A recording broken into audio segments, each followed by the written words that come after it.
Well, there's a little temptation in me just to go with that song as the lesson, because what if we affirmed every day that it is a wonderful world? What if we put that energy into everything, every little thing we did and thought all day long? Now, it might take a minute, but boy, we could have an impact, because it is a wonderful world. Our eyes don't yet see that. So we're going to do a little more of Myrtle today, because last week, you remember, I made it just past the first page of the message I prepared. We got stopped along the way with her wonderful words. Most of us are familiar with Myrtle's inspiring words that she heard from E.B. Weeks. Most of us have heard that. I am a child of God, therefore I do not inherit illness. So we spent some time with her statement of faith last week that was written in 1897. And remember what she said. I don't believe in evil, I believe in good. I don't believe in sin, I believe in truth. I don't believe in want, I believe in abundance. I don't believe in death, I believe in life. I don't believe in ignorance, I believe in intelligence. And she goes on to say, there are no discords in my being. Being is peace. My faith, understanding, and love are becoming one. What a powerful statement that is indeed for our faith, our understanding, our power of understanding, and our love melding as one. Myrtle was a powerful, loving, generous woman in her day. And she responded to all of the correspondence that she received. There are literally tens of thousands of letters in the Unity archives that she shared in response to people wanting life advice and, most importantly, prayer. She responded with love and consideration and inspiration and a wit. She had quite a wit. She shared her words of healing from her own story with anyone in need of uplifting. Many of Myrtle's letters were published in a book called Healing Letters. She never wrote a book herself, but a collection of all her writings have been gathered. You may like to know that for many years, Myrtle and sometimes her sons wrote a magazine called We Wisdom. It was a magazine for children, because her question to humanity of the day was, who will care for the children? And not just to entertain them, but to call them out, call them into the fullness of their being. And our children get to hear her teachings. That children's magazine was published for 98 years. Yes, there's a couple of copies around here. So today, We Wisdom is a philosophy of teaching based on the We Wisdom magazine. And there are Unity churches that have We Wisdom schools as part of them. And about this teaching philosophy, Myrtle says this: at We Wisdom Preschool, we provide a unique opportunity for your child to learn academically, to grow socially, and to unfold spiritually. Beautiful. And today we're going to go back to that book of her writings, How to Let God Help You. And it was originally published in 1956. And Myrtle opens, or the book opens with Myrtle's words, and I need to read them to you. I just want to come in and visit with you. Now, don't you want to just sit down with her? I just want to come in and visit with you. Let's forget about all that has pressed itself upon us to make us sometimes feel that the good is not in all. Here in the silence, we shall know the presence of God and see clearly just how we are to go about living life, so that we may bring forth the order, the beauty, and the freedom that is planned, that is now awaiting our understanding and our use. But let us not go too far into the metaphysics of this wonderful thing. Instead, we are here together just to rest quietly and happily in reality. As we do this, a true transformation will be worked in us and for us. We shall reap the good fruits of our study, affirmations, and meditations. From the very beginning, Myrtle knew that entering the silence was that going to that secret place of the Most High, where we realize our connection with the divine, that we realize that we are one with that infinite. There's nothing that separates us from the beauty, the allness that God is. There is nothing that separates us one from another. We might think that it's our skin suit that separates us. We might think it's our faith. We might think it's who we love, how we identify ourselves. We might think it's our culture, our nationality.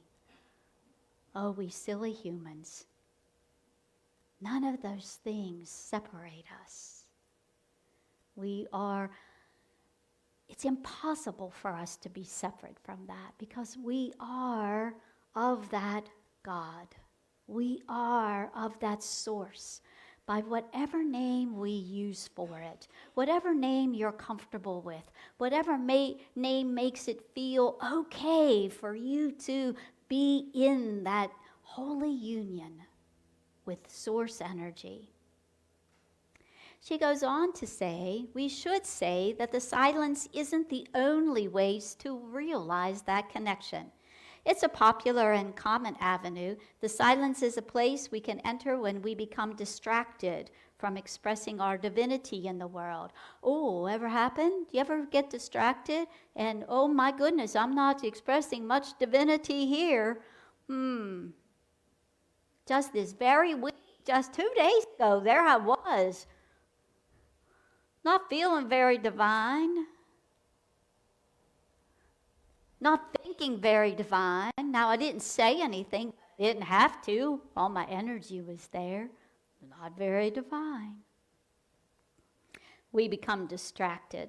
In the course of a day's activities, we might not be able to walk in the woods or sit by the ocean to reconnect. We can always take a minute or 2 or 15 to enter the silence, to center, re-engage, and reconnect our human self with our spiritual self.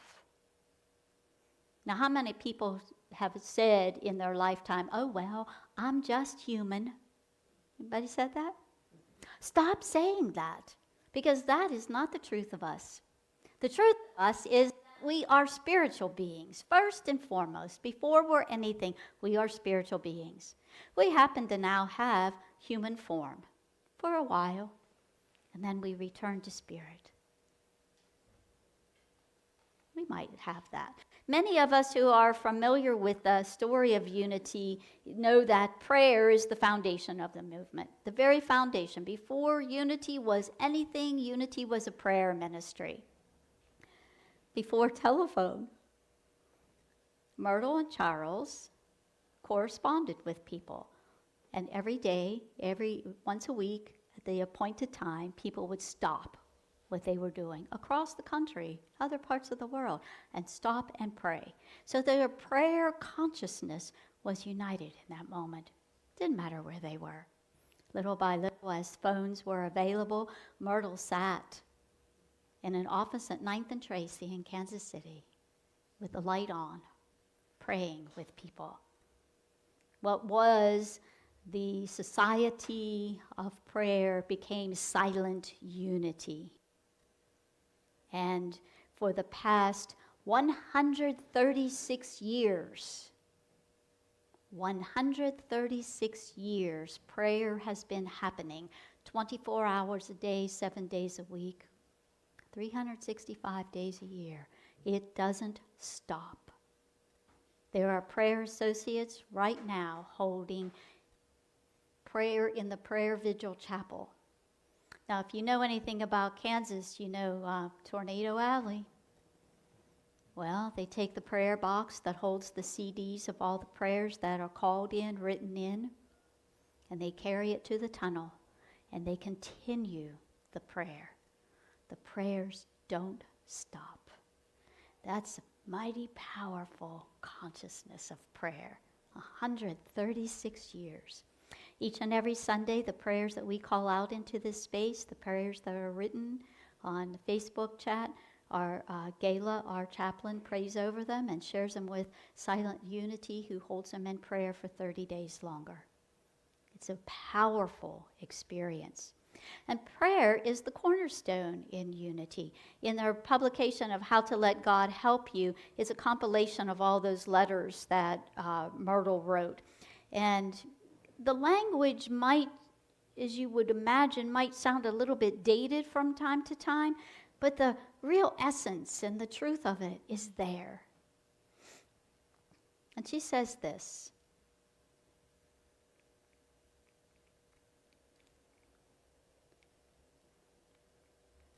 there we go. As we become aware of the truth that we are God's children and that God is the very intelligence within us, we discover that health is also our intelligence. We learn, too, that there is a divine law in life with established rules that make for health, happiness, and prosperity if we live by them. The real purpose of life is to express the creation of God. Imagine how those words were received in the 1800s. Divine life flows through us, and it is the intelligence, and there are laws at work that draw us to health, happiness, and prosperity. And expressing that creation of God is personal and unique, as every person sitting in here, just as none of us look alike, none of us express that creation of God in just the same way. Now, you may have heard over the last several years I've said that we are all that unique expression of God. And the world needs our unique expression just as it is. The world needs each and every individual to be that expression of God. Because no one shows kindness just the way you do. No one shows compassion just exactly the way you do. No one comforts another just the way you do. And somebody is waiting for the way that you offer those gifts to the world. Because nobody else can do it just like you.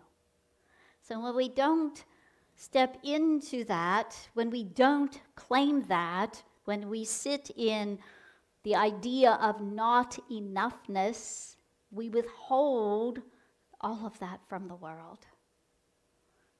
And I don't know about you, but when I look around the world, I hear and see and feel a world that is crying and screaming and begging for the compassion and kindness and comfort of each other. So don't be shy. Live that real purpose of life to express that creation of God. And it looks different in each person, and it looks different in different times in our life. As a child, to a teacher, it might look like an inattentive antsy being with a wandering imagination who can't stay in their seat? Anybody? Yeah, just a little bit.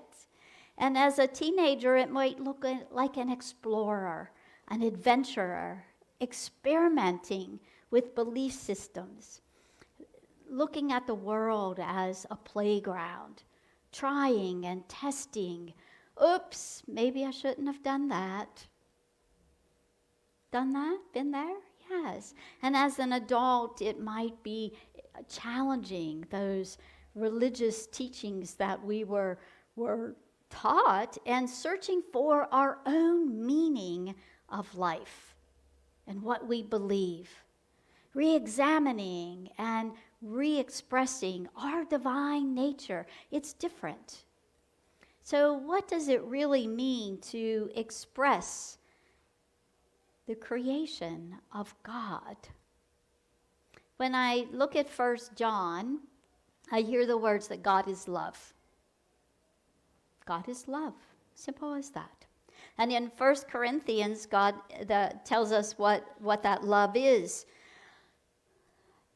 Love is patient. Love is kind. It does not envy and it does not boast, and love is not proud. Love does not dishonor others. It is not self-seeking, and it is not easily angered. It keeps no record of wrongs. Love does not delight in evil, but rejoices in the truth. It always protects, always trusts, always hopes, and always perseveres. Love never fails. Faith, hope, and love remain. Say it with me. But the greatest of these is love. Yes. So if we think we're here to be anything but love, maybe we should really examine that.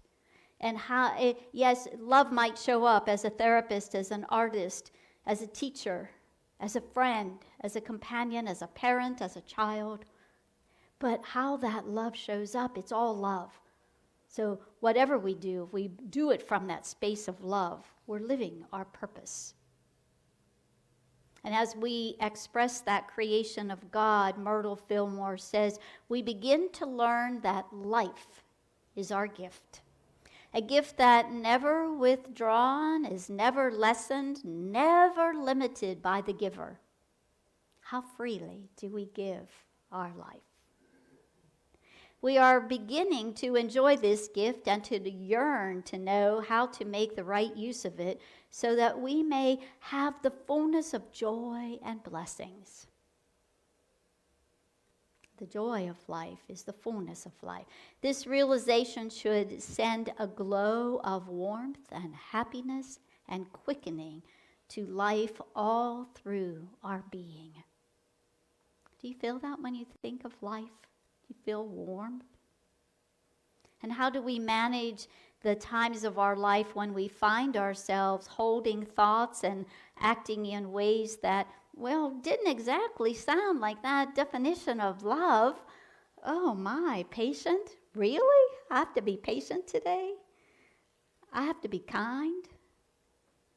I have to not keep track of wrongs? Have you listened to the news? Man, I'm tallying it all up. Yeah, I'm not alone, I don't think.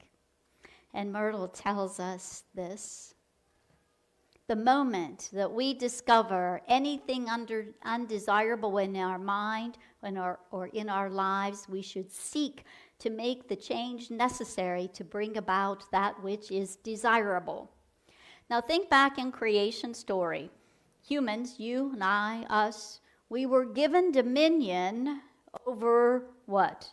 The animals of the earth, right? Well, metaphysically, those animals are the formation and stages of our thinking. That's what it is metaphysically. So we are given dominion over our thinking. So that track, that I heard the monks say it, the drunken monkey thinking. We can let that go. We have the power, the ability to take charge of that because we were given that power. That's an innate power in us. We can stop it anytime we choose. We get to choose. And this thought is iterated again in Emmett Fox, The Golden Key. And this is really simple. Stop thinking about the difficulty, whatever it is, and think about God instead. Stop thinking about the difficulty. Whatever the problem is, whatever the undesirable situation, take it off our mind and put our mind on the divine. Put our mind on those qualities of God. Put our mind on the goodness of God. Put our mind on the omnipotence of God. Put our mind on the love that is God. And Myrtle tells us that our spiritual awakening is an important thing. It will increase our consciousness and our unity with God mind, and it will give us greater freedom of expression. Our spiritual study will call these disciplines into action. Our spiritual life is important, and tending to our spiritual growth is equally important. Sometimes we might become restless, dissatisfied when we want to leave old circumstances. We seek new ways. And Myrtle tells us this: we have the power and the authority to speak and think the good and true and to have it manifest. We have the power and the ability to think the good and the true and to have it made manifest. Do you feel powerful in hearing those words? Do you believe that's you? It is. It's truly you. We have that power.